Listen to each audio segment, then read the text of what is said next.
Kilo 404 here. Alright, so I want to get into this Big Baby Miller situation. It's been going around about him failing another drug test ahead of his much anticipated return, I'd say, for some anyway, just to see what he has.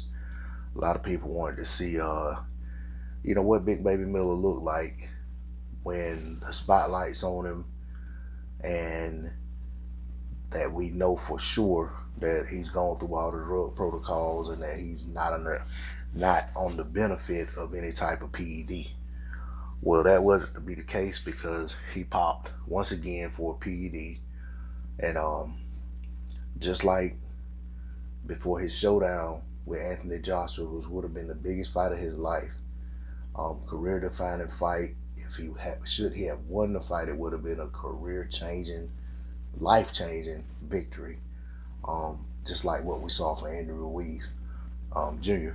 But that wasn't to be the case for Big Baby Miller, because ahead of that Joshua fight, we all know he failed for several performance-enhancing drugs. So to date, the highlight of Jarrell Miller's career is his face-off on stage with Anthony Joshua to announce their fight.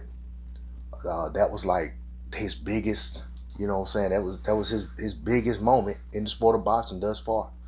And everything since then has been stories and headlines around him failing drug tests and the reasons that he's come up with for why he failed those drug tests.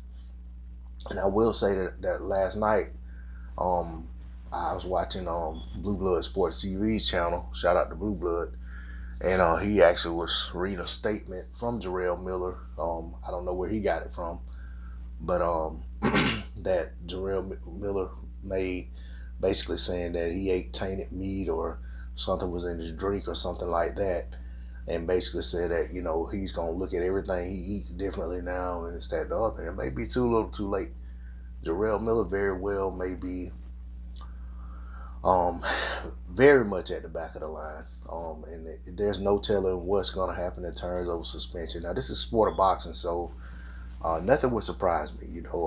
We've seen other fighters that we thought, like, wow, they're fixing to get a big man, and then they didn't get a big man, and it's funny like that. Sometimes it's a matter of who has your back, but it looks like in Miller's case, the people who could make a difference in having his back, and I know that sounds crazy in sport, but that in boxing that matters, but it really does. But Bob Arum pretty much, is talking like he's done with him. Eddie Hearn's pretty much done with him. I just don't know where Miller turns in terms of trying to get support for someone to believe in him and actually help him get a shot at getting a spot back at the table in the sport of boxing, in the heavyweight picture right now. He may very well be facing something like a 2-year ban at minimum. And if that's the case, then I just don't know, where he goes from there. I don't even know. I guess he could work as a sparring partner in the interim, which I could, with a fighter with Miller's dimensions and his attributes, things he brings to the table. I mean, he seems like he would be a good sparring partner. He would be a hot commodity as a sparring partner, but that's not fighter salary. It's not fighter's pay.